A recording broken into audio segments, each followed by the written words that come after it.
Hey guys, welcome back to World of Warships, and today we're playing the Bungo again. This line is finally out of early access. I told you guys I was going to play it again, and since it had a snowflake on it, I thought I'd try it the other night.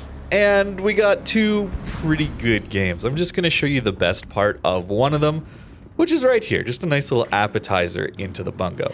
We have 75,000 damage. And now we're up to 137,000 with that salvo. Yep, pretty much nuked that super carrier. The Bungo, of course, has this gimmick of this spotter plane giving you 20% better dispersion while it is active. This ship also has 457mm guns and 2.2 Sigma. Just ridiculous levels of accuracy most of the time. There, our blind shot does take him out. If you watched my content on this thing, though, in early access, you might remember how frustrating I found this ship, and that the accuracy, while good, wasn't actually consistent enough, or maybe I got too many salvos, like that Yamato turning out, or maybe it was a Shikishima turning out in front of me at like 8 kilometers and we don't do any damage to him. That might have soured my opinion on this ship. So it's been a couple months since I played it.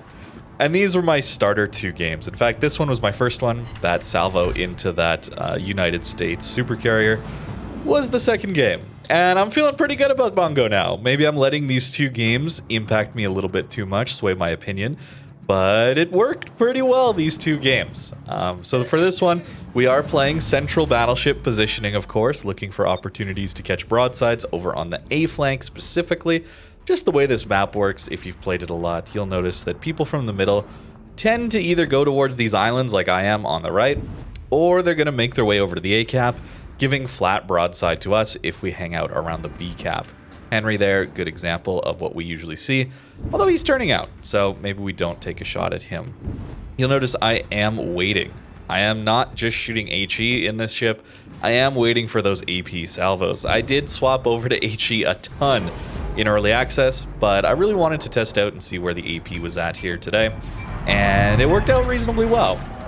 Yep, that's another carrier, flat broadside to us this time. This is a tier 8 carrier, of course, so a little less HP. We'll pop the plane up, and beautiful. Just gorgeous looking at that dispersion. Of course, it has to land in the right spot for it to be worthwhile, but considering how happy I've been in this video so far, you probably could have guessed that that was a full health dev strike. Yep, this line might be worth grinding, although we do know the lower tier ones are a little bit harder to use, especially that tier 8. Once you get to tier 9, you at least get these 457s, but at tier 8, you don't actually get that overmatch power. This ship, though, does have some significant weaknesses. Its HP is pretty low, and its armor is pretty bad. We miss that Henry entirely, but that's my own fault for aiming so low on that one. I thought he might do a full turn in. That's what I aimed for, so we do miss, which is good. That's what I want out of these accurate, consistent battleships. That's what I want out of the entire aiming system as a whole. I want to be able to place my cursor somewhere, shoot at someone, and if they maneuver, or maybe I predict them correctly and I get a dev strike, but if they maneuver or I aimed wrong, I want it to be very clear that I aimed wrong and very clear that I aimed correctly. And that's how I'm going to learn, and that's how people learn to get better at the game, really. But it's a little too inconsistent, in my opinion, the aiming system. Although it was working pretty well in this video, and honestly, Bungo felt really, really good on this day. The other problem is not only is the armor weak, but you have a big citadel. So if someone does manage to catch your broadside, even a little bit of it there at the back, yeah, you're going to take some citadels there from that Yamato. The guns, though, overall are pretty weak 457mm guns. You have about the pen and alpha damage of a 406mm gun, very similar to like a Montana, for example. A lot of these higher caliber guns on other ships and other nations would just have more pen and more damage out of them. So keep that in mind. This isn't going to be like a 10-gun Vermont, for example, that has an insane reload. It's not the same kind of shells that it has, but we are still able to fit them through some gaps here like this into the battleship there. But really what it comes down to with this ship is putting it in positions where you're able to shoot at broadsides multiple times. Unlike a Vermont where you have a 40-second reload, here we have a very normal reload, so you don't want to just be holding your shot over and over again. waiting for that perfect opportunity, because you can actually be loaded again relatively quickly here, 25 seconds or so right now. And depending on your build, like what I am going to show you guys after this video, but I actually do have Furious on here. So every time we get lit on a fire here, for example, we will get a 10% reload buff. So the DPM isn't actually too bad here. And maybe that's something I was doing wrong initially with this ship, was kind of holding my shot, waiting for that perfect opportunity, waiting for that spotter plane too much. Here, for example, not the perfect angle, but he's turning into us. And we still get 20,000 damage. I was like 10 seconds away from my plane. I could have waited for that plane. But instead, I do take that shot, and I think I got rewarded for it. We could swap over to the HE at this point, but we also see a Montana coming out flat broadside. So we may as well stick to the armor piercing here and maybe wait to put up our spotter plane. Keep in mind, your spotter plane can get shot down. So if you want that shot, don't put it up too early. I waited just until I was ready to aim and fire, and we get 46,000 damage into a Montana. Yeah, I'm feeling pretty good about Bungo right now. It's only 2 games, so it could change, but I'm feeling pretty good about Bungo right now.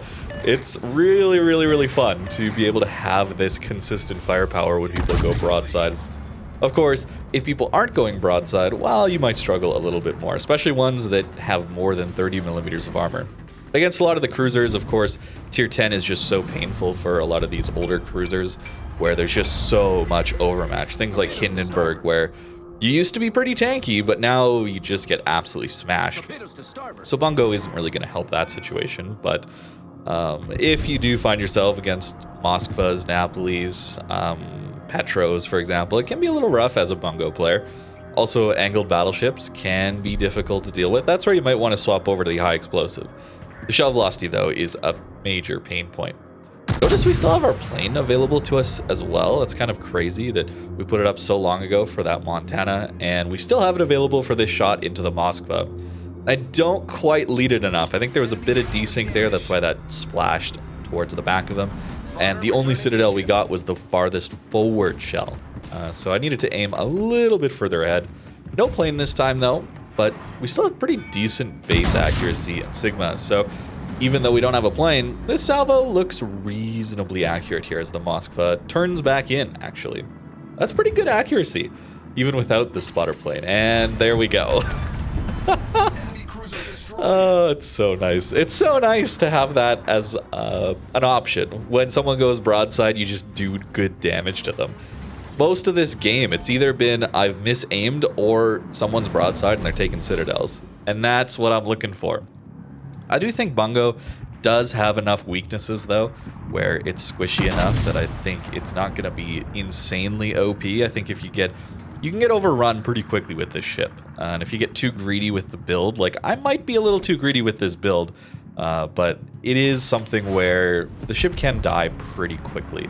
So even though it does have this amazing firepower, I like that there's a vulnerable citadel. I like that the HE is going to just kill it very, very quickly. So it's a dangerous foe, but it can also be taken down rather quickly as well. It's not going to be an annoying ship that's impossible to kill, but also does really nice damage to you. Like, let's say a Vincent, for example. That thing with its super heal and really trolly armor, like underwater citadel. I'm glad this thing has an above water citadel is what I'm saying. Wish Vincent did as well. But 237, not bad damage into the angled Jean Bart as well. That's another pain point I had, if we remember from those early access videos. Really wasn't a fan of how little damage this ship seemed to do to angled superstructures. Just because that's kind of what you do whenever there's an angled battleship at mid to close range to you. You just shoot them in the superstructure and you still get like 5, 10, maybe even 15,000 damage if you're firing it like a GK, for example. Those poor German battleships. Trying to get into brawling range, and all they do is make it easier for you to just smash them in their superstructure. Henry just barely gets clipped by our shells. I aimed a little too high there, but we still managed to get him. That's 3 kills and 242,000 damage. Game ends with a nice little ram there, and I felt really good about this. So this might change. These are the only 2 matches I've played in it so far this patch. I'll be playing it some more, so we'll see if my opinion changes. It most likely will. We got some pretty good RNG in these games and had some fun. 10 citadels in a Bungo in our first match. Pretty wild. And 2 dev strikes. You know, 1 more Citadel. We might actually dev struck that Monty as well. That was close. As for the build here with these new commander skills, I have gone a little greedy. Maybe a little too greedy with something like the Bungo, but we're going Furious Heavy AP. We're trying it. We're trying it. It worked out in these. We get 14,500 damage out of our armor piercing shells now, which is nice. Up from, I believe it's 13.5, something like that. Yeah, 13.5. So, you know, a decent improvement there, although we do take a lot of fire damage. Also, don't have fire prevention. Only get our extra heal in games that we have 2 million potential damage, which is harder to do in a Bungo. Maybe a little too aggressive, but I have gone with Grease the Gears over Brisk just because the turret traverse is very, very slow. It feels like a long time for these guns to get around, although it's much better than something like a Yamato, so maybe I've just been playing some of these fast turret traverse battleships like Ohio too much. I am still running Gunfeeder. Notice I didn't use the HE really, but I'm a little worried about it, so I'm keeping it on the build for now. Otherwise, we might want to swap over to something like this to get our heal back or damage control, or just keep our main and secondary guns alive a little longer. I don't know. Consumable Specialist, though, is very good here, getting us to our plane just that much faster. It's a really, really nice thing to have. On the equipment side, of course, I'm also buffing the plane. Getting multiple salvos out and getting back to this plane quicker is just the bread and butter of this ship. So 84.5 second uptime, and then the cooldown is 105 seconds. So not too bad here. And yeah, 20% dispersion buff. That's huge. And 10% range, but we already have really good range, so it doesn't make as much of an impact. The rest of the build, pretty standard stuff. Going with reload, of course. Nothing really else to pick there. Of course, accuracy. We're really just trying to maximize these main guns as much as we can. And then just trying to stay alive. Bungo, of course, does have that 12-kilometer concealment, which is ridiculous for this gun power. Much like Vermont is ridiculous with its concealment and its gun power. This much overmatch, this much... It's just too much concealment, I think. But it does help you stay alive and maybe run a little bit greedier of a build. So there we go. The first video of this patch is on the Bungo, and it's a positive one. Kind of surprised me how well I did in this ship. And I'm a little worried this won't continue, but hey, I'm going to enjoy it while it is here. So let me know what you think about the Bungo in the comments down below. Thank you very much for watching, and I hope you have a great rest of your day.